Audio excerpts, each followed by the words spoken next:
teman-teman ya. Nah, di sini tadi admin menyampaikan terkait P1, teman-teman ya. Nah,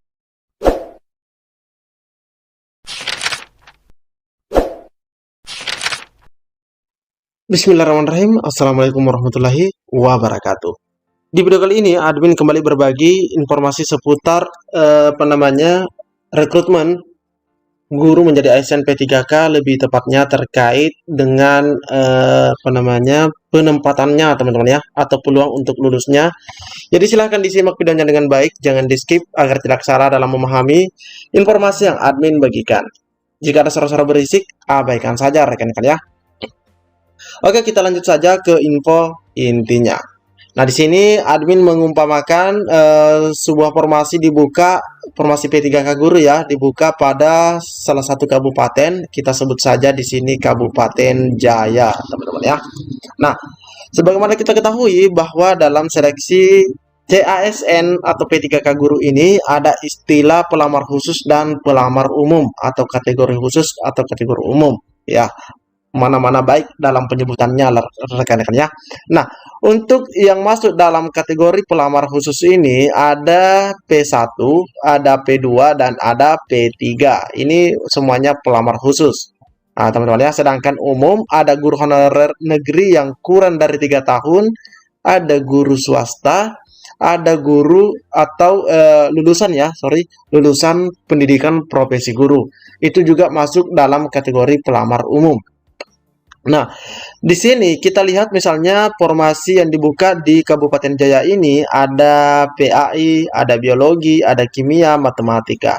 Nah, sebenarnya untuk mengetahui berapa kuota masing-masing formasi, kita sudah bisa mengecek melalui SK penetapan formasi atau kuota dari Kemenpan RB, teman-teman ya. Nah, di situ misalnya PAI-nya berapa, biologinya berapa, kimianya berapa, matematikanya berapa. Kita bisa tahu, teman-teman ya. Nah, namun di sini admin memberikan misalnya contoh untuk PAI di Kabupaten Jaya yang dibuka kuotanya ada 25, teman-teman ya. PAI dibutuhkan 25 guru, biologi ada 7, terus kimia ada 15 dan matematika ada 4. Nah, ada 4 teman-teman ya. Nah, kita ketahui bahwa dalam seleksi P3K 2023 ada istilah urutan prioritas atau penempatan. Ada teman-teman ya. Ya, urutan yang pertama itu adalah P1 dulu. P1 dulu teman-teman ya. Nah, sekalipun kita ketahui bahwa P1 itu sebenarnya mulai dari THK 2, terus guru honor negeri, lulusan PPG, dan terakhir adalah guru swasta. Tapi kita sebut saja di sini secara umum ya, yaitu P1.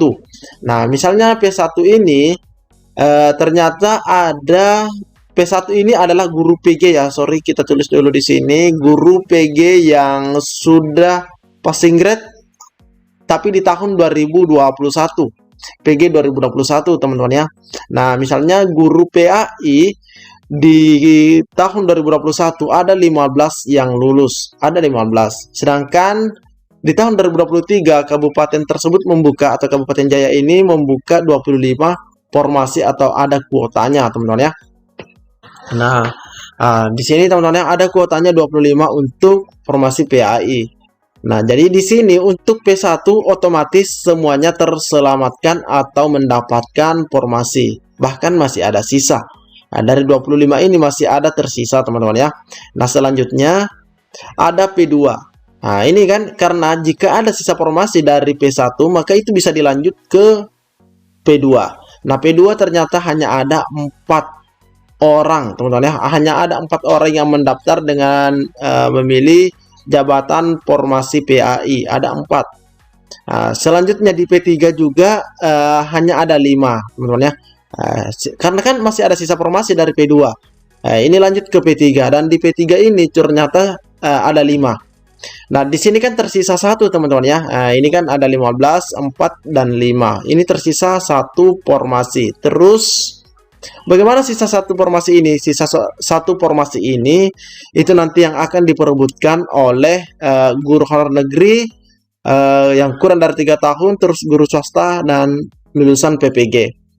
Dan siapa yang memiliki nilai tertinggi passing grade dan berperingkat terbaik ya, passing grade dan berperingkat terbaik, maka dialah yang memenangkan formasi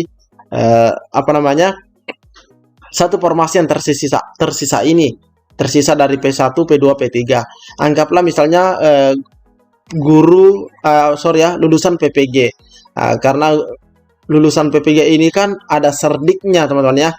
Sudah fix itu mereka mendaftar menggunakan serdik. Pastinya mereka sudah pasti mengantongi nilai 100% dari kompetensi teknis. Bukan berarti guru honor negeri tidak punya teman-teman ya, guru swasta tidak punya, bukan berarti seperti itu. Tapi kita anggaplah di sini lulusan PPG ini yang mendapatkan formasi, yang lain ini kalah nilai teman-teman ya.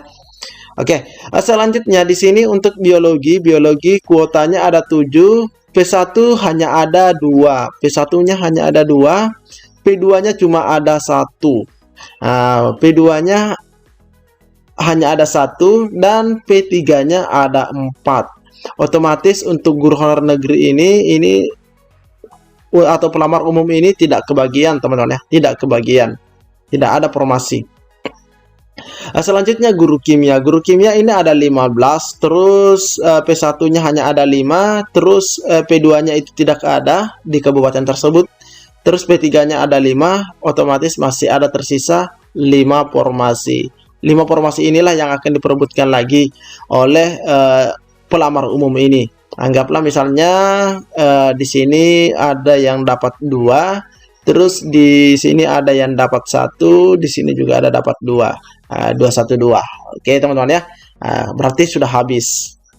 Oke, selanjutnya di sini matematika ternyata habis oleh P1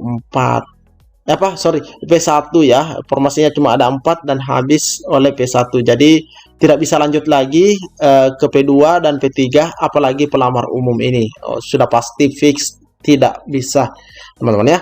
Nah, di sini tadi admin menyampaikan terkait P1, teman-teman ya. Nah, di sini mekanisme penempatan guru yang lulus passing grade pada tahun 2021, di sini jelas sekali dikatakan bahwa individu ditempatkan di tempat tugas masing-masing. Nah, jika itu ada kebutuhan, sepanjang kebutuhannya tersedia. Jika tidak, maka itu akan dialihkan ke sekolah lain, teman-teman ya, jika tidak ada di tempat tugasnya. Tapi itu nanti ada yang menempatkan ya, adalah dinas setempat. Apabila tidak terdapat kebutuhan di tempat tugasnya, maka akan ditempatkan pada satuan pendidikan yang membutuhkan atau yang mana mereka bisa masuk ke sana dengan catatan tidak terjadi penggeseran. Itu prinsip awalnya teman-teman ya, yang disampaikan oleh Prof. Nunu. Tidak ada geser menggeser. Tapi entahlah penerapannya seperti apa, apakah betul seperti itu ya, mungkin teman-teman yang tahu. Nah, selanjutnya terkait prioritas penempatan. Nah, di sini teman-teman ya, ini untuk yang P1 ini tadi. Ini kan ada 15 ya, ada 15 P1 yang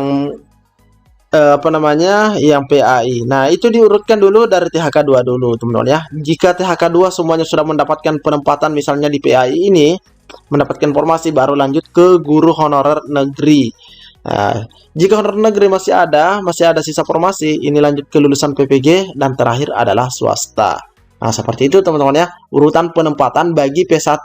Nah, jadi P1 ini sebenarnya ada 4 kategori di sini. Ada THK2, honor negeri, PPG, dan swasta.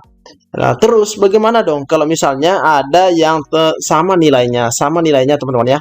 Ada yang sama nilainya di situ. Misalnya di THK2 ada peserta 2 orang yang sama persis nilainya. Sama nilainya, sama-sama misalnya 600 begitu. Nah, itu dilihat lagi siapa paling tinggi nilai kompetensi teknisnya. Kalau nilai kompetensi teknis masih sama, akan dilihat dari mansos, manajerial dan sosiokulturalnya. Nah, terus kalau masih sama, nah dilihat di wawancaranya. Bisa saja nilai wawancaranya salah satu peserta ada yang tinggi. Nah, seperti itu ya. Tapi anggaplah kalau misalnya masih tinggi, masih sama, itu dilihat lagi dari usia pesertanya. Nah, ini sepertinya sudah kecil kemungkinan ada usia yang sama, teman-teman ya. Sudah kecil kemungkinan. Oke, jadi ini urutan penempatannya. Ini bagi P1 teman-teman ya. Nah, selanjutnya buat teman-teman yang P2 dan P3, nah di sini kembali admin ingatkan bahwa P2 dan P3 itu tidak ada istilah passing grade, tapi mereka langsung di ranking nilainya. Sedangkan buat teman-teman yang pelamar umum, nah mereka harus mencapai passing grade dari kompetensi teknisnya. Tergantung jabatannya ya, PAI misalnya kalau tidak salah 180 teman-teman ya, passing grade-nya itu atau nilai minimal. Nah, itu harus dicapai 180 untuk PAI. Terus manajerial dan sosiokulturalnya minimalnya 117. Dan wawancaranya minimalnya 24. Ini minimal ya. Maksimalnya kalau mansos ini 180, wawancara 40. Nah, seperti itu ya. Nah, teman-teman ya. Beda dengan yang pelamar khusus ini. Oke. Nah, jadi mungkin bisa dipahami terkait pemenuhan formasinya. Jadi untuk mengetahui saingannya, teman-teman bisa mengecek sebenarnya melalui pengumuman kebutuhan dan hasil seleksi administrasi. Nah, meskipun untuk mengetahuinya hal kecil sekali teman-teman ya, kemungkinannya kecil sekali. Tapi inilah perhitungan terkait penempatan buat peserta CASN atau P3K Guru di tahun 2023. Oke teman-teman ya, semoga bisa dipahami. Mungkin cukup sampai di sini. Assalamualaikum warahmatullahi wabarakatuh.